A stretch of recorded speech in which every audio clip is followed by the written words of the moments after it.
You don't need a parliament vote to remove Article 370. It was, you see, when Britain left India, they said two things. One is that India will be a Hindu India. This is there in the parliament debate. Please go and see the parliament debate. And the other will be a Muslim Pakistan. So Ambedkar jumped on it and said, let's have population transfer. Let all the Muslims be sent to Pakistan, let all the Hindus come to India. But that time, we did not, particularly because of Jawaharlal Nehru, and the party went along with it, and perhaps because of Mahatma Gandhi too, we said, no, any Muslim who wants to stay in India can stay in India. Now, that was one aspect. The second aspect was that Britain created India and Pakistan, but they also created 600 new countries, which people don't realize. Most of our youngsters don't know this. 600 new countries, all the kings of India, they were declared as independent countries.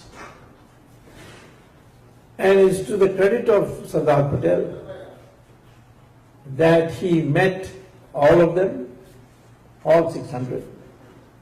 Of them, 500 he convinced them to merge their country into India. Had he not done that, India would have been a pockmarked country. It would have been very difficult to go from North to South India without going through several countries. So that act he did, and he based it, Sardar Patel, being a very well-read man and a great lawyer, had read everything, so he found that in the British imposed Constitution of 1935, there was a principle, there was a clause which the British had put in for their benefit, which is that if any kingdom, the king signs an instrument of accession, then that the instrument of accession, then he can merge into what is called as British India. And in 1947 it became India or Pakistan. And that the merger will be final, it cannot be reopened. It will be final, unconditional. And it also said that the king does not have to ascertain the wishes of the people. It's all there.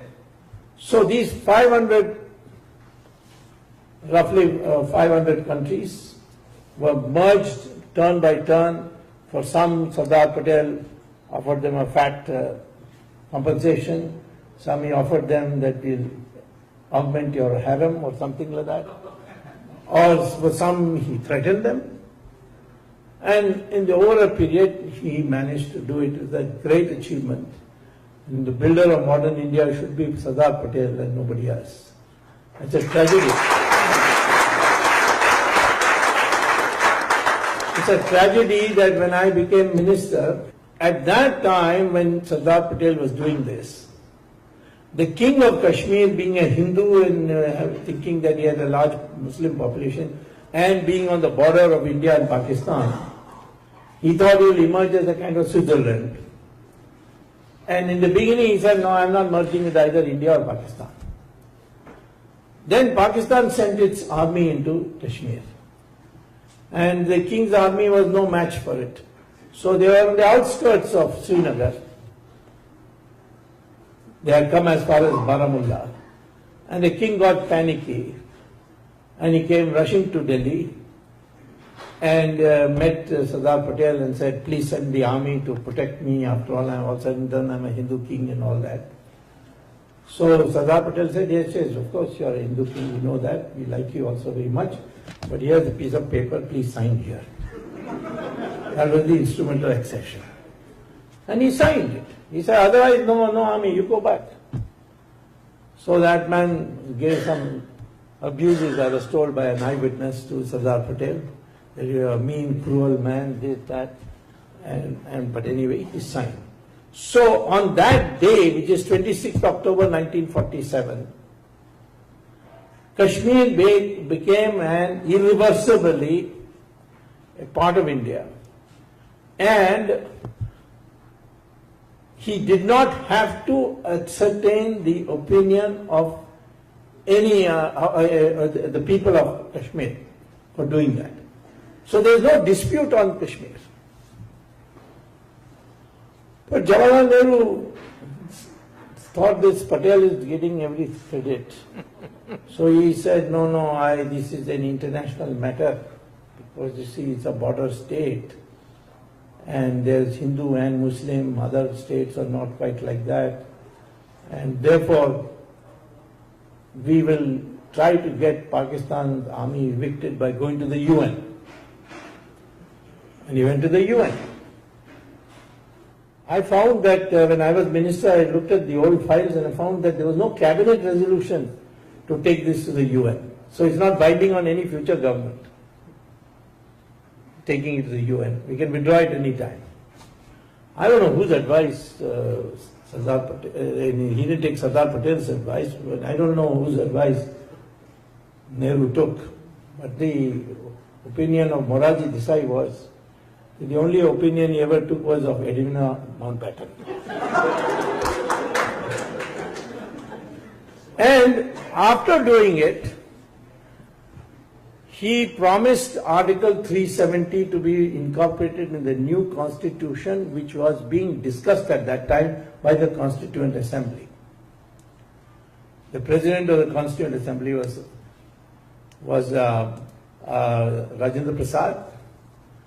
The chairman of the Fundamental Rights Committee was Sardar Patel, and the drafting committee chairman was Ambedkar. So, therefore, it had to be. We were at the, at the stage when by then it would be 1948. We were fairly advanced stage. The constitution was finalized and adopted by the Constituent Assembly in 1949 November. So this had to be now inserted. But Jawaharlal Nehru didn't have the courage to move the motion himself, because he knew that people would be very hostile. The Constituent Assembly may turn him down. So he pleaded with Sardar Patel that I've got a very important meeting in London, so you please move it. So Sardar Patel said, I can't move that because I don't approve of it, but I will ask somebody to move. So he went and asked Ambedkar. Ambedkar said, am I a traitor to move such a resolution? I will not move it. And what happens if every king starts now saying we want Article 370? What will we do? So he refused. So finally they got Gopal Swami Iyengar to move the resolution, and it was a uproarious scene. I'm taking all this because these are important things to know for the background for why some things we have not been able to do right away.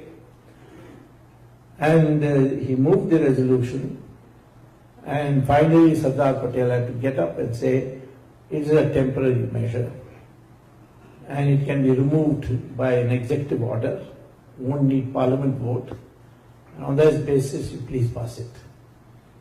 And that's how Article 370 entered the Constitution, and is written there as the heading for that section, that article, temporary provision for the state of Jammu and Kashmir. And in that it says that if the President issues a notification stating that Article 370 is scrapped, then it is scrapped right away, on the moment the notification is issued. No parliament vote is necessary. So how is the President issuing notification? The procedure is that the Cabinet adopts a resolution and sends it to the President. So for us to remove Article 370, it's a very simple affair. All you have to do is get the Cabinet, which we are a majority party government, adopt a resolution and send it to the president. Well, there are 2-3 precautionary remarks I'd like to make on that. One is, I'm not sure that the president will not send it back saying please reconsider. It would have a very adverse international effect. And the president is retiring in 2017, and we have enough numbers to get our own president elected, so maybe it can be done after that. So if there is people keep asking why 370 not removed, why 370? This is the only thing that is, it's easy to remove it. Then if you want to remove it, why you got this alliance in Kashmir? Well, I mean, people like me were against it, but what was explained to me was that let us show to the world that we are Hindus and Muslims have come together on Kashmir. But the Mufti has turned out to be a rascal. So it's only a matter of time before we will have a president's rule there, unless he improves in a big way, which is unlikely. So therefore, there's a background to all these things, why we are not implementing it.